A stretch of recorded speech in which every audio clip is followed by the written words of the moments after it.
Okay, so we have what looks to be a third generation Heil. Customer says that a home inspector told him that the furnace is living on borrowed time, that there is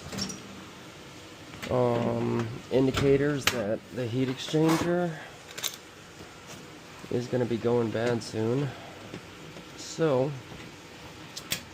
let's have a look-see.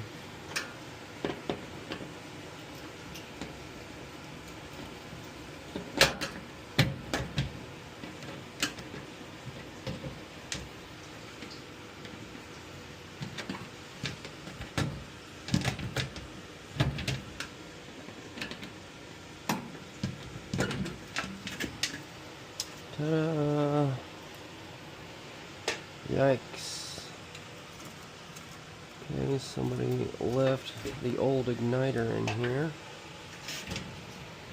A little bit of leaking. Two-stage. I mean, just from a quick glance, it doesn't look crazy. I don't know why the home inspector would have told him that, but I guess we'll go a little bit further and have a look-see. We're gonna pull the burners. Looks like they have switched that out, maybe put an evergreen motor in there for higher efficiency. We'll clean off the drain trap, obviously the flame sensor, clear out the pilot tube, and then gas pressure and combustion analysis. So first we'll start with the burners, 4 screws, and then pull the burners out. Obviously you got to shut off the gas and undo the union here. Okay, so we have pulled the igniter and flame rod assembly. Looking pretty dirty here, which kind of makes sense because this is a propane system, you can tell by the pressure switch. So move that 1/4-inch screw, a tiny screwdriver, and pull this pig off of here.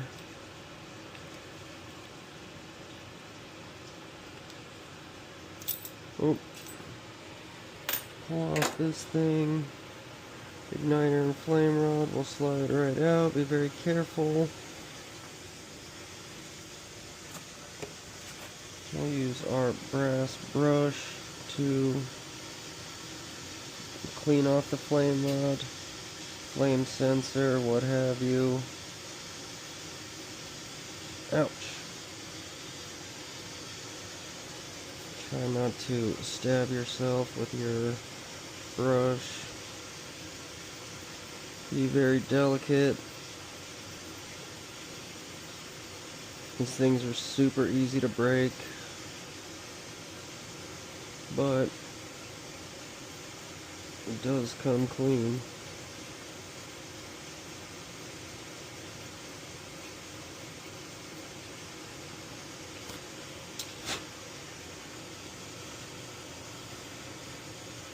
The nitride is definitely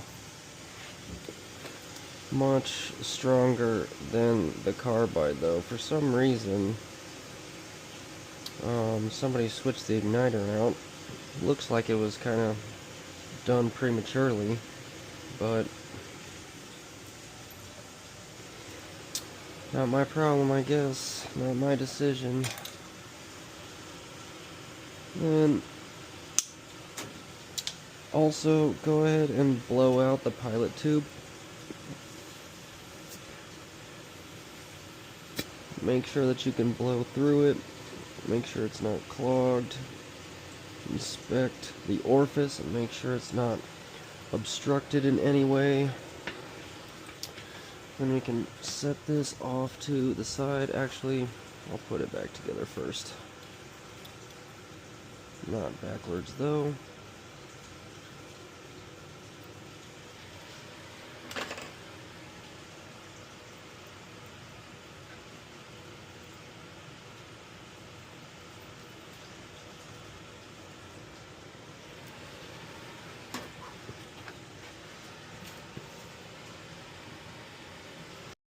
So we have the union disconnected.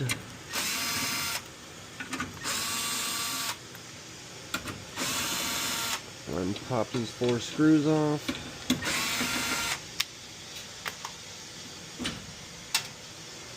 Pull this manifold down. Yep. Come out of there. Make sure you don't pull any wires with it.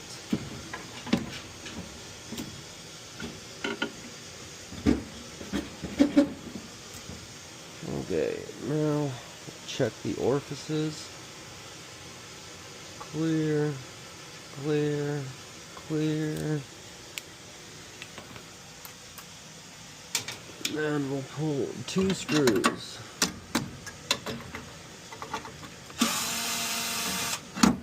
One.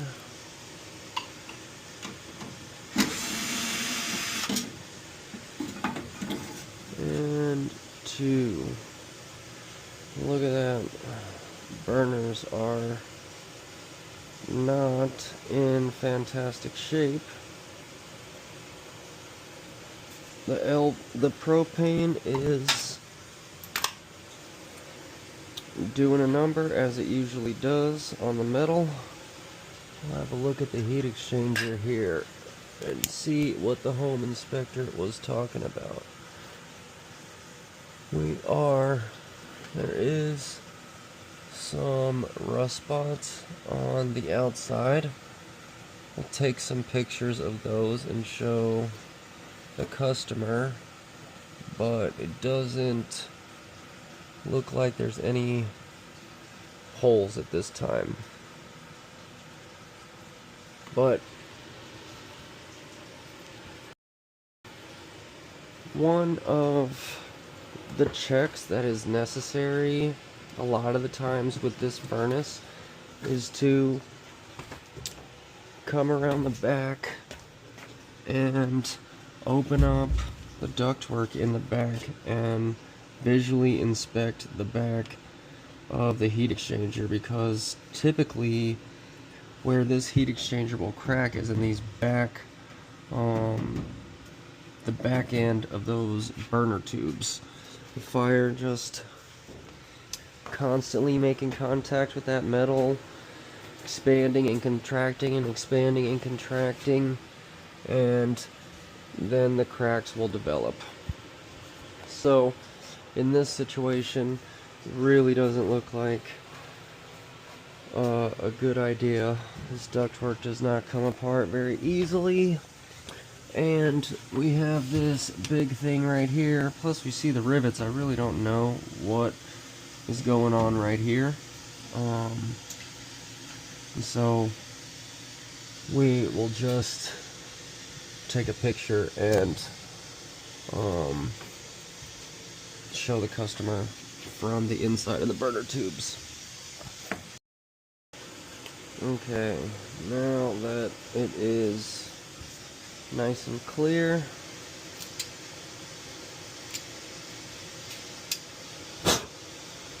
put that back together and move on to the drain trap. Oh, let's clear this out here first.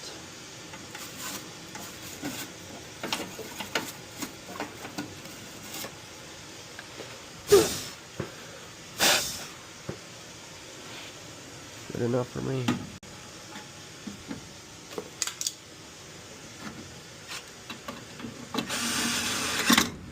Whoops.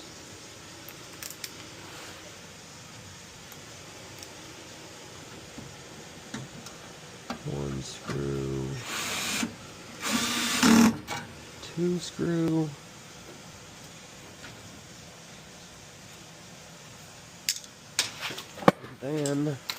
back goes the manifold.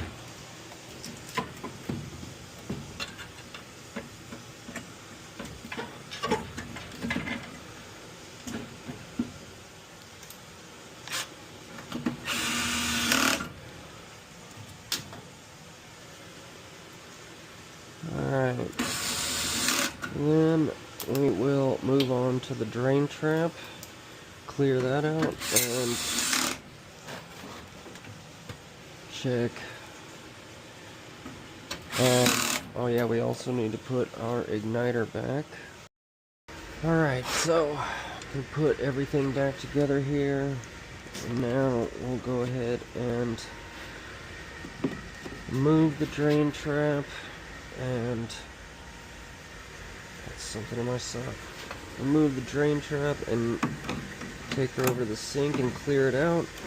Got 2 tubes right here, although maybe we should have left them there and just pulled them from here.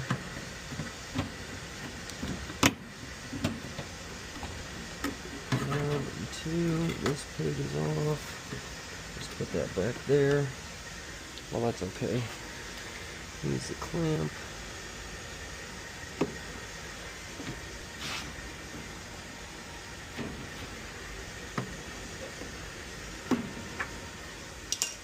Alright.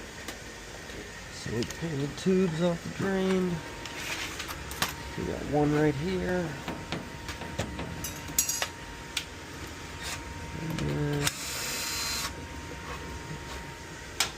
Screw and screw. Cover the bottom and take this pig over to the sink and clear it out.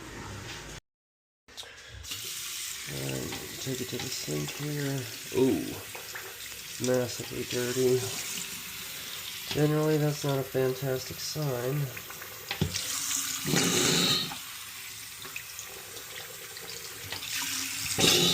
A carrier, at least. Every time you drain to... Ooh, dang. Yeah, that's crap coming out the heat exchanger. Not a fantastic sign. Woo!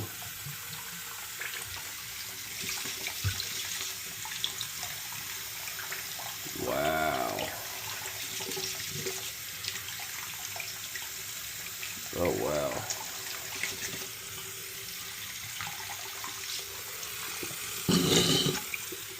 Alright, before I keep going, I am going to keep going, I'm going to clean all this crap out of the customer's sink because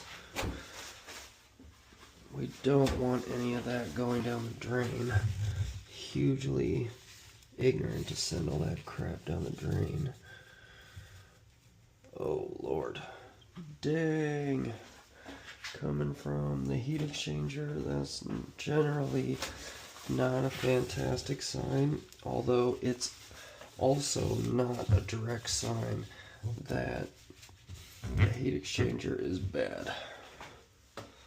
So, just something to note.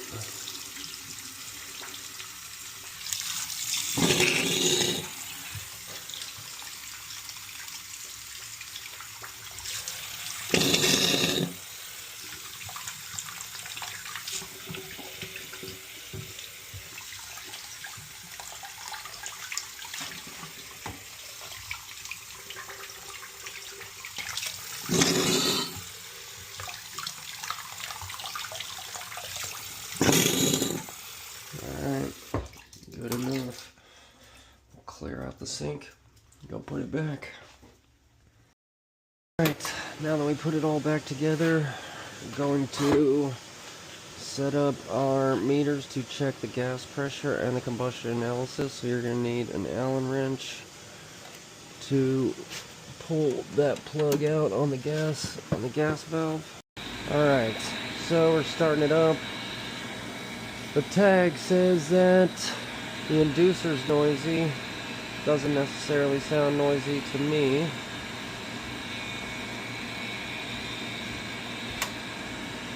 Customer also says that the first time the first time he runs it, at the beginning of furnace season, it has trouble lighting up.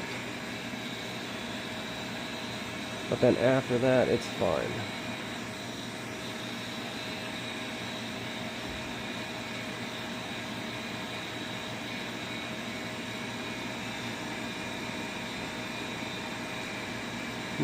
Looks like he was correct. What do we have going on here? I think probably, oh, and when you know it, this is one of the furnaces. Oh, we got the Honeywell Smartvalve, which is only giving us a heartbeat code right now. Nothing. That's interesting.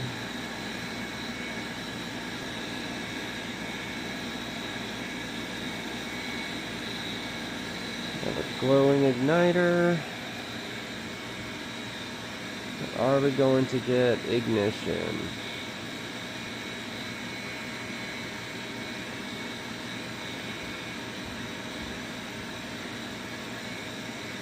Looks like not, so we're gonna have to do a little bit more troubleshooting.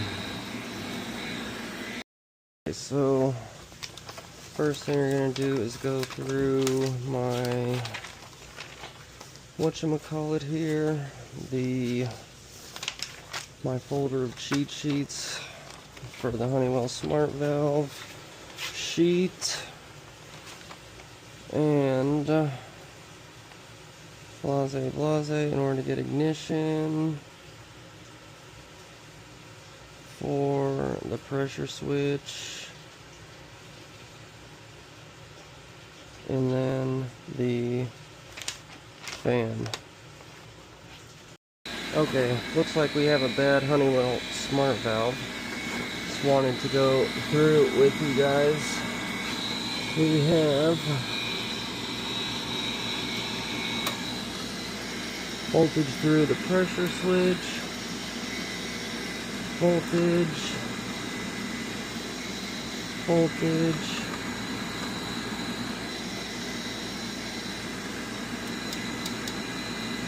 up,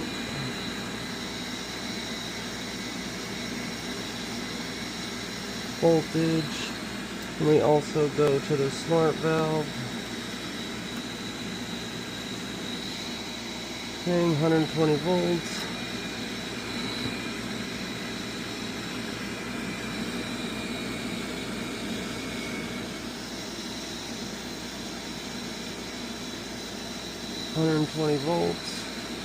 Get in there.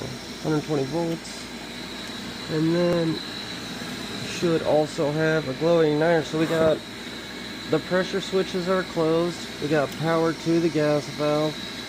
The gas valve is on.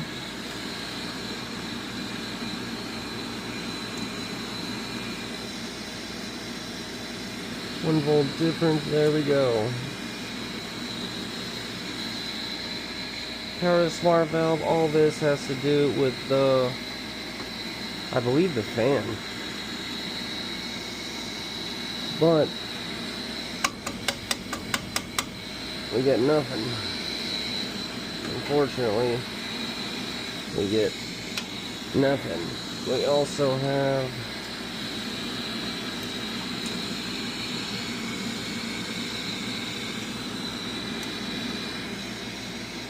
zero volts between, so that pressure switch is closed. So, yeah, power to all that stuff, but still gas valve ain't opening. Can go ahead and bet on that Honeywell Smartvalve. So, customer has already replaced all these things in the furnace. Smartvalve was just replaced 5-6 years ago. At this point, I don't think it's worth putting any more money into this furnace. We're here to take measurements for a new one anyways. But we'll see what the customer wants to do. Alright, so had the discussion with the customer, let him know that he had a bad Honeywell Smartvalve, and that this is the second Honeywell Smartvalve in 6 years. So, well, maybe 7 years. He had his Honeywell Smartvalve replaced in 2018. So, customer ended up deciding that he wanted a quote for a new system. So we took the measurements and are going to get him an estimate on over for a new furnace. So that concludes that call, and headed to the next one. Catch you later.